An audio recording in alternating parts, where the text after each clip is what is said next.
यह घटना सन 1754 की है। सीकर के रुल्याणी ग्राम के निकट लच्छी राम जी पाटोदिया के सबसे छोटे पुत्र मोहनदास बचपन से ही संत प्रवृत्ति के थे। सत्संग और पूजा अर्चना में शुरू से ही उनका मन रमता था। उनके जन्म के समय ही ज्योतिषों ने भविष्यवाणी की थी कि आगे चलकर ये बालक तेजस्वी संत बनेगा और दुनिया में इसका नाम होगा। मोहनदास की बहन कान्ही का विवाह सालासर गांव में हुआ था। एकमात्र पुत्र उदय के जन्म के कुछ समय के बाद ही वह विधवा हो गई। मोहनदास जी अपनी बहन और भांजे को सहारा देने की गरज से सालासर आकर साथ रहने लगे। उनकी मेहनत से कान्ही के खेत सोना उगलने लगे।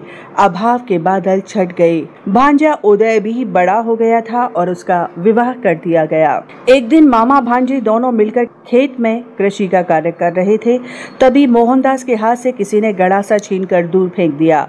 मोहनदास पुनः उठा लाए और कार्य में लग गए। पुनः किसी ने गड़ासा छीनकर दूर फेंक दिया। ऐसा कई बार हुआ।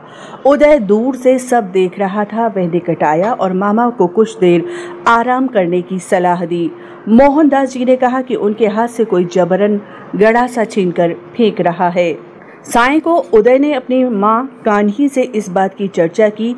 कान्ही ने सोचा कि भाई का विवाह करवा देते हैं, फिर सब ठीक हो जाएगा। यह बात मोहनदास को ज्ञात हुई तो उन्होंने कहा कि जिस लड़की से मेरे विवाह की बात चलाओगी उसकी मृत्यु हो जाएगी। और वास्तव में ऐसा ही हुआ। जिस कन्या से मोहनदास के विवाह की बात चल रही थी वह अचानक ही मृत्यु को प्राप्त हो गई। इसके बाद कान्ही ने भाई पर विवाह के लिए दबाव नहीं डाला। मोहनदास जी ने ब्रह्मचर्य व्रत धारण किया और भजन कीर्तन में समय व्यतीत करने लगे। एक दिन कान्ही अपने भाई और पुत्र को भोजन करा रही थी। तभी द्वार पर किसी याचक ने भिक्षा मांगी। कान्ही को जाने में कुछ देर हो गई। वह पहुंची तो उसे एक परछाई मात्र दृष्टि गोचर हुई। पीछे पीछे मोहनदास जी भी दौड़े आए। उन्हें सच्चाई ज्ञात हुई तो वे स्वयं बालाजी थे। कान्ही को अपने विलंब पर बहुत पश्चाताप हुआ। वह मोहनदास जी से बालाजी के दर्शन कराने का आग्रह करने लगी। मोहनदास जी ने उन्हें धैर्य रखने की सलाह दी। लगभग 1.5-2 माह पश्चात किसी साधु ने पुनः नारायण हरि का उच्चारण किया, जिसे सुन कान्ही दौड़ी दौड़ी मोहनदास जी के पास गई। मोहनदास द्वार पर पहुंचे तो देखते हैं कि साधु वेशधारी बालाजी ही थे जो अब तक वापस हो लिए थे। मोहनदास तेजी से पीछे पीछे दौड़ा और उनके चरणों में लौट गया। विलंब के लिए क्षमा मांगने लगा। तब बालाजी वास्तविक रूप में प्रकट हुए और बोले, मैं जानता हूँ मोहनदास, तुम सच्चे मन से सदैव मुझे जपते हो। तुम्हारी निश्चल भक्ति से मैं बहुत प्रसन्न हूँ। मैं तुम्हारी हर मनोकामना पूर्ण करूँगा। बोलो। मोहनदास विनय पूर्वक बोले, आप मेरी बहन कान्ही को दर्शन दीजिए। भक्त वत्सल बालाजी ने आग्रह स्वीकार कर लिया और कहा, मैं पवित्र आसन पर विराजूंगा और मिश्री सहित खीर व चूरमे का भोग स्वीकार करूंगा। भक्त शिरोमणि मोहनदास सप्रेम बालाजी को अपने घर लाए। बहन भाई ने आदर सहित अत्यंत कृतज्ञता से उन्हें मनपसंद भोजन कराया। उधर असोटा गांव में एक किसान ब्रह्म मुहूर्त में अपना खेत जोत रहा था। एकाएक हल्का निचला हिस्सा किसी वस्तु से टकराया। उसे अनुभव हुआ तो उसने खोद कर देखा तो वहां एक मूर्ति निकली।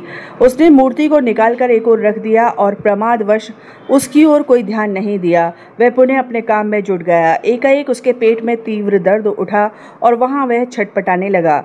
उसकी पत्नी वहां दौड़ी दौड़ी आई और किसान ने दर्द से कराते हुए प्रस्तर प्रतिमा निकालने और पेट में तीव्र दर्द होने की बात बताई। कृषक की पत्नी बुद्धिमती थी। वह प्रतिमा के निकट पहुंची और आदर पूर्वक अपने आंचल से उसकी मिट्टी साफ की तो वहां राम लक्ष्मण को कंधे पर लिए वीर हनुमान की दिव्य झांकी के दर्शन हुए। काले पत्थर की उस प्रतिमा को उसने एक पेड़ के निकट स्थापित किया और यथाशक्ति प्रसाद चढ़ाकर अपराध क्षमा की प्रार्थना की तो मानो चमत्कार हुआ। वह किसान स्वस्थ होकर खड़ा हो गया। इस चमत्कार की खबर जब गांव में फैल गई तो असोटा के ठाकुर चंपावत भी दर्शन को आए और उस मूर्ति को अपनी हवेली में ले गए। उसी रात ठाकुर को बालाजी ने स्वप्न में दर्शन दिए और मूर्ति को सालासर पहुंचाने की आज्ञा दी। प्रातः ठाकुर चंपावत ने अपने कर्मचारियों की सुरक्षा में बैलगाड़ी में मूर्ति को सालासर की ओर विदा किया। उसी रात भक्त शिरोमणि मोहनदास जी को भी बालाजी ने दर्शन दिए और कहा कि मैं अपना वचन निभाने के लिए मूर्ति के रूप में आ रहा हूँ। तब बाबा मोहनदास ने मूर्ति का स्वागत किया और सन 1754 में शुक्ल नवमी को शनिवार के दिन पूर्ण विधि विधान से हनुमान जी की मूर्ति की स्थापना की गई। सालासर में वर्ष भर श्रद्धालुओं का तांता लगा रहता है। मंगल, शनि और प्रत्येक पूर्णिमा को दर्शनार्थी विशेष रूप से आते हैं। यहाँ प्रतिवर्ष 3 बड़े मेले लगते हैं। प्रथम चैत्र शुक्ल चतुर्दशी पूर्णिमा को श्री हनुमान जयंती के अवसर पर, द्वितीय अश्विन शुक्ल चतुर्दशी पूर्णिमा को और अंतिम भाद्रपद शुक्ल चतुर्दशी पूर्णिमा को। इन मेलों में लाखों श्रद्धालु आते हैं। इस अवसर पर छोटा सा सालासर गांव महाकुंभ से कम नहीं होता। सालासर हनुमान धाम राजस्थान के चुरू जिले में स्थित है। यह जयपुर बीकानेर राजमार्ग पर सीकर से लगभग 57 किलोमीटर और सुजानगढ़ से लगभग 24 किलोमीटर दूर स्थित है।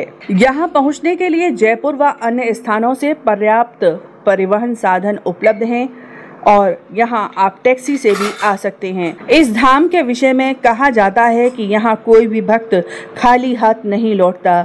सालासर बालाजी सभी की मनोकामनाएं पूर्ण करते हैं। तो दर्शकों, ये वीडियो आपको कैसी लगी? यदि वीडियो पसंद आई हो तो वीडियो को लाइक कर दें, ज़्यादा से ज़्यादा शेयर करें। चैनल अभी तक सब्सक्राइब नहीं किया है तो चैनल सब्सक्राइब कर दें। आज के अंक में बस इतना ही। अगले अंक में फिर किसी नई जानकारी के साथ आपसे पुनः भेंट होगी। तब तक के लिए जय श्री कृष्णा।